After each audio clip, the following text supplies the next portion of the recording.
Good morning. Thank you all for joining us. My name is Okira Harris. I serve as the Assistant to the Director of Public Engagement at the Office of the Governor, Roy Cooper. We are excited to welcome you to our COVID virtual update session with the purpose to keep you informed about new developments, resources, and information. In addition to watching our session, we encourage you to visit the North Carolina Health and Human Services website at covid19.ncdhhs.gov.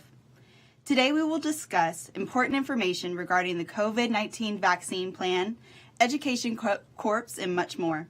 We will hear from Deputy Secretary for Health Services, Ben Money, Director of the Commission on Volunteerism and Community Service, Caroline Farmer, and the Director of North Carolina Education Corps, John Paul Smith. We will wrap up our session with a Q&A led by the Director of Public Engagement, Quinn Godwin. If you have a question, we encourage you to engage with us via the live stream chat rooms on YouTube or WebEx. If you have a question, we also would like to answer it during our Q&A. With that being said, we will now hear from the Deputy Secretary, Ben Money.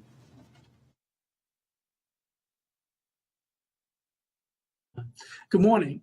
Coming to you to give you an update on COVID-19 in North Carolina. In short, our trends are troubling. More people are going to the emergency department with COVID-like illness.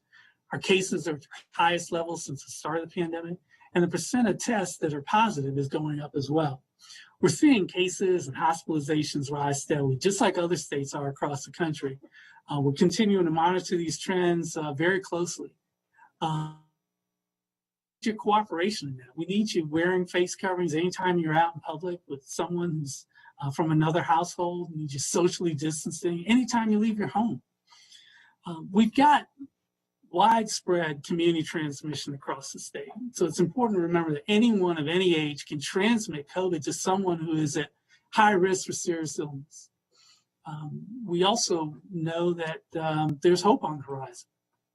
There's a development of some promising vaccines. Both Pfizer and Moderna have produced vaccines with, pretty remarkable early results, better than what we actually hoped for.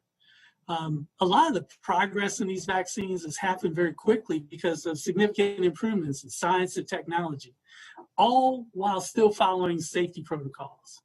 We've got researchers right here in North Carolina that have been working on this new vaccine technology for the past several years in preparation for an event just like this, a global pandemic. The vaccines are actually being manufactured at the same time they're being tested, so there'll be enough initial supply to go out when the science shows that the vaccines are safe and effective.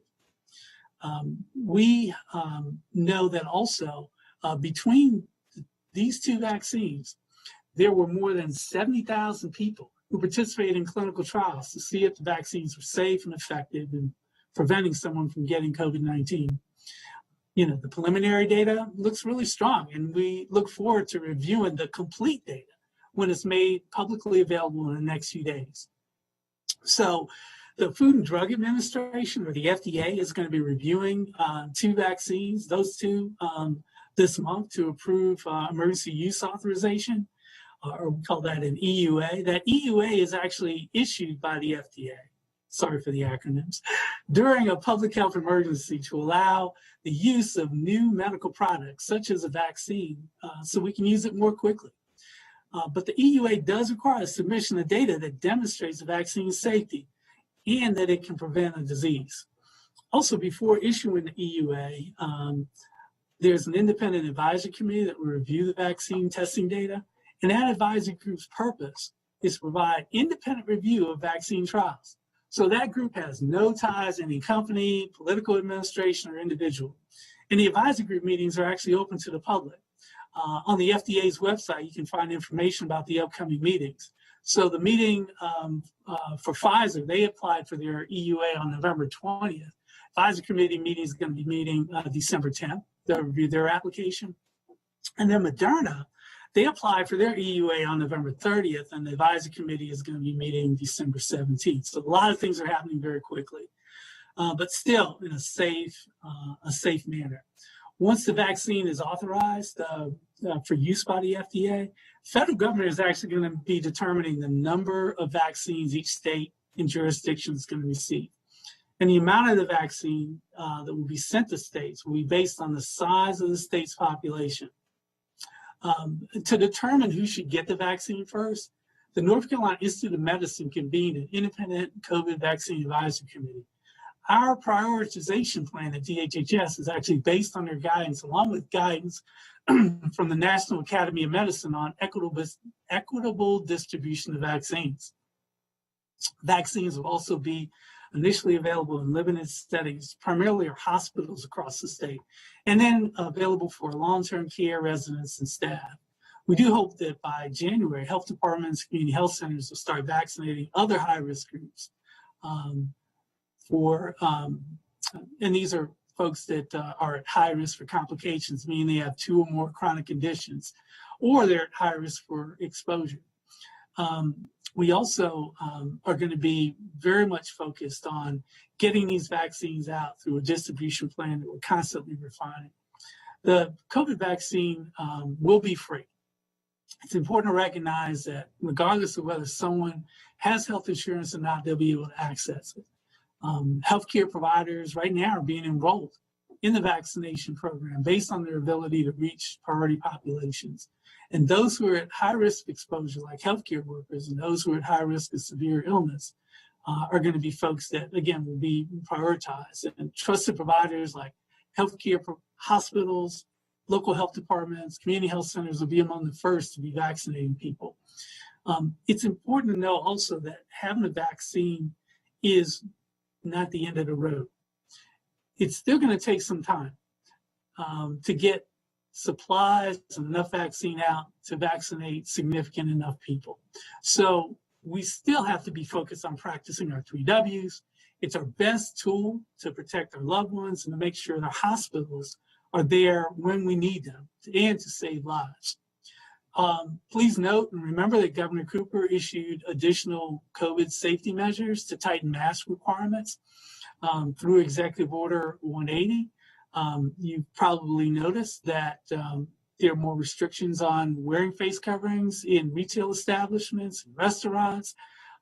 There's also requirement for someone to be posted outside of a business that's greater than 15,000 square feet to assure that the maximum number of people aren't exceeded in occupancy requirements, to assure that there is safe distance from people and that individuals are going into those facilities wearing face coverings. So, let's keep doing the things we know that work. Let's remember that COVID is relentless. It does not give up, and it will catch us if we're off our guard. Holiday seasons are coming, and in preparation, DHHS has actually posted guidance for safe holiday celebrations on our website. So please review those, do the things we know that work, practice the 3 Ws, and please enjoy a safe holiday season. Thank you.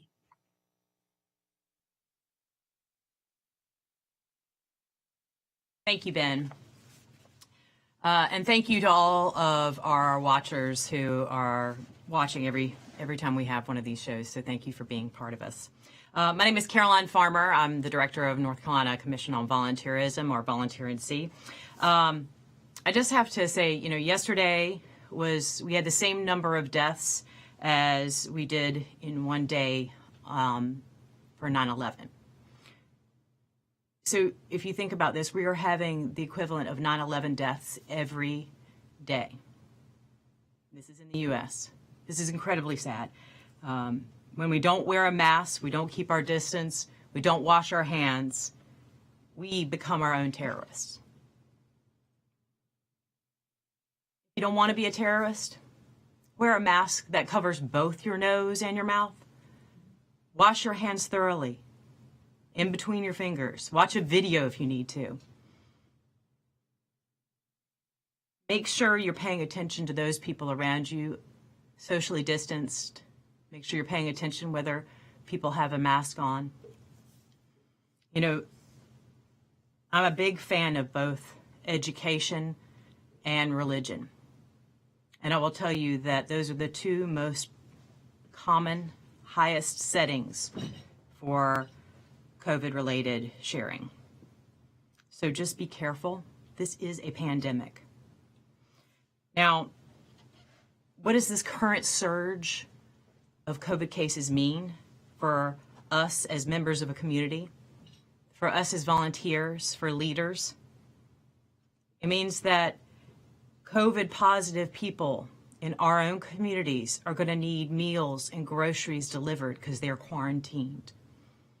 It means that unemployment's going to be stabilized or continue to go up. It means those folks are going to have more need for food and utilities assistance during this winter. It means that food banks and food pantries who are providing these groceries to these folks in need are going to need your help to volunteer, to move the food, get it out there to the wonderful, fabulous charities that are helping these folks around this state.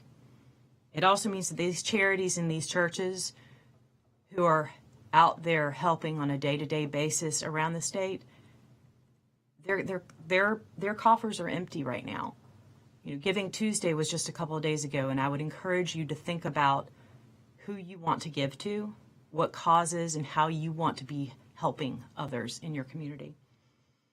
You know, we're in the holiday season between Thanksgiving and the New Year's, and I just want to make sure you think about how depression increases during this time, especially as COVID numbers increase. So think about what you can do, your community can do, whether it's a phone tree in the neighborhood just to check in with people to make sure they're doing okay. A phone call every so often is a wonderful thing. You can do it within your community, your neighborhood, your civic club, your religious group, whatever it is that you're a part of that you may not necessarily get to see those people live and in person. Now, Governor Cooper announced about the vaccine distribution, and Ben Money, you just heard talking about it. Now, that's 85,000 vaccines that are coming to North Carolina. We have 10.5 million people here. It's going to take a while to get those vaccines out, months, maybe even a year. So I want you to think about how you can help, how you can reach out to all of your neighbors in need during this time. So some of our neighbors don't have months to wait till the vaccine. So please consider reaching out and helping someone, donating, and then repeating all of this again. Next up, you will hear from John Paul, the director of the North Carolina Education Corps. Thank you.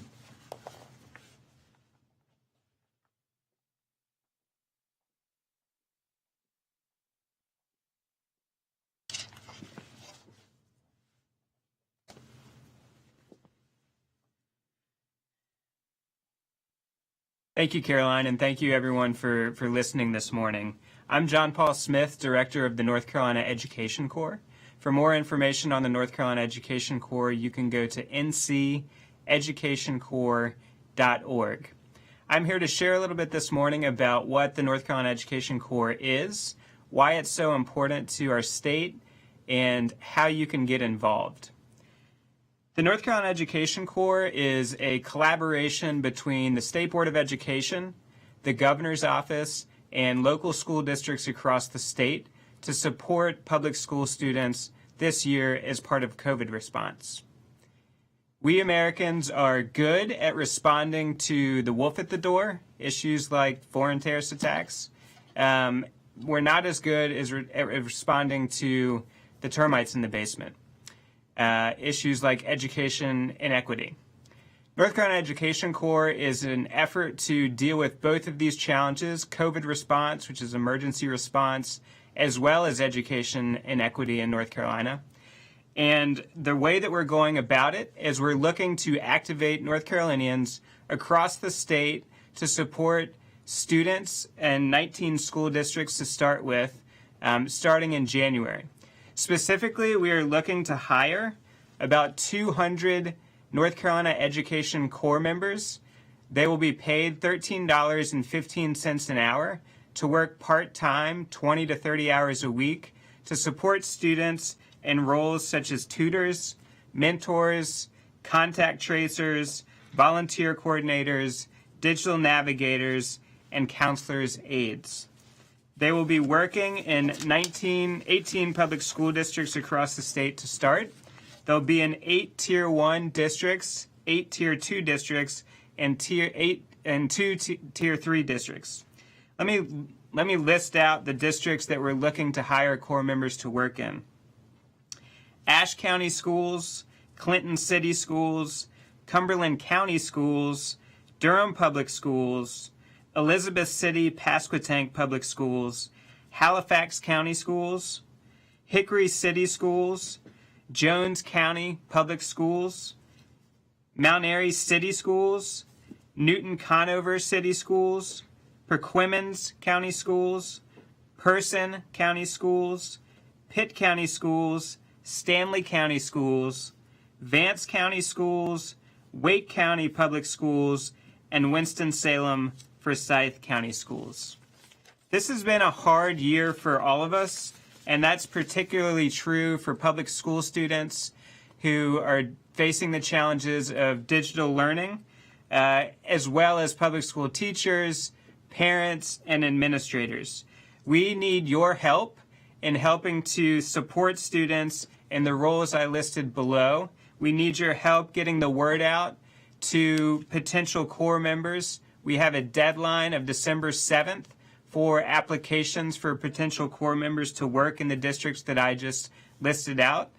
To get the word out, we recommend that you share this information on North Carolina Education Corps and our desire to hire 200 Corps members by December 7th through your churches, through your school community, and through any other networks that you might have. For folks to apply, they just need to go to nceducationcorps.org and they can apply through our website. If you have any questions, you can email me directly at johnpaul, that's JOHN-PAUL.Smith at nceducationcorps.org, or you can go to nceducationcorps.org for more general information. If you live in a county in North Carolina that was not listed in the list of inaugural districts that we'll be working with, we will also be bringing on more districts this spring and beyond to benefit from North Carolina Education Corps. We would recommend to you that you reach out to your local school district so that they can benefit from this as well. Thank you for your time this morning. I hope that you will get engaged in North Carolina Education Corps.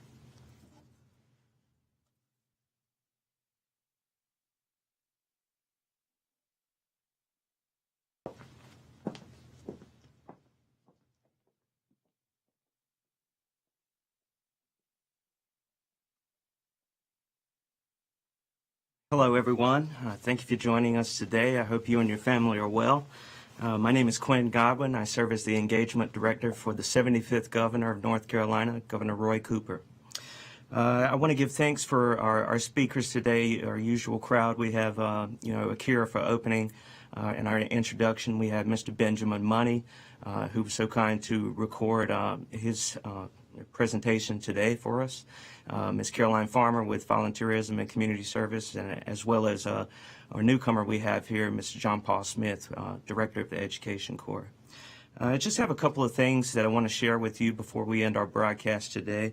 As far as constituent updates from the Department of Employment Security, as of Tuesday, $8.8 billion in unemployment insurance benefits has been sent to North Carolinians who have lost their jobs due to COVID-19. DES has determined eligibility for 99% of those claims for state benefits. As far as like constituent updates from our office, I want to really focus on two different things. The first is COVID exhaustion. We've been at this coming up on 8 months now. It's so hard to believe that we're 3 months away from March when we initially shut down because of the pandemic. But it takes a mental toll on all of us, not only frontline workers, but each and every North Carolinian who's having to suffer through this pandemic. So after so many months of COVID restrictions and precautions, this pandemic has taken a huge mental toll, especially from our frontline healthcare workers. DHHS has established 2 mental health resources to help North Carolinians cope and build resilience during times of crisis, and specifically the COVID-19 pandemic. The Hope for NC helpline, and that number is 1-855-587-3463, connects North Carolinians to additional mental health and resilience supports. It is available to everyone in North Carolina's 100 counties during this pandemic. Hope for NC includes a crisis counseling program tailored for COVID-19, which will provide immediate crisis counseling services to individuals affected by the ongoing COVID-19 public health crisis. This initiative is in partnership with all 7 of the state's LME and MCOs and Real Crisis Intervention Incorporated in Greenville. Hope for NC is now available 24 hours per day, 7 days per week to speak to a live person. The next helpline I'd like to offer to you is a new one. It's Hope for Healers helpline, and that number is 919-226-2002. And this is a new initiative in partnership with the North Carolina Psychological Foundation. It provides mental health and resilience supports for healthcare professionals, emergency medical specialists, first responders, other staff who work in healthcare settings, and their families throughout the state who are experiencing stress from being on the front lines of the state's COVID-19 response. Hope for Healers is also available 24 hours per day, 7 days per week, for people to reach out for support from a licensed mental health professional. The next thing I want to talk about is COVID-19 safety regarding the vaccine. There is a lot of misinformation out there that we're trying to combat out the gate. We want you to know as North Carolinians that this vaccine will be safe when it's released, and we encourage everyone to take it when they have the opportunity. So just for some information clarification around vaccines, there's a couple of things I want to share with you. The COVID-19 vaccine will be free, regardless of whether someone has health insurance or not. Healthcare providers are being enrolled in the COVID-19 vaccination program based on their ability to reach priority populations. Those who are at high risk of exposure, like healthcare workers, and those who are at risk of severe illness. These vaccines have made progress so quickly because of significant improvements in science and technology, all while following safety protocols. Researchers, like the ones we have right here in North Carolina, have been working on a new vaccine technology for the past several years in preparation for a global pandemic like this. When it comes to determining safety, before the FDA will authorize these vaccines, an independent advisory board will review the data for safety.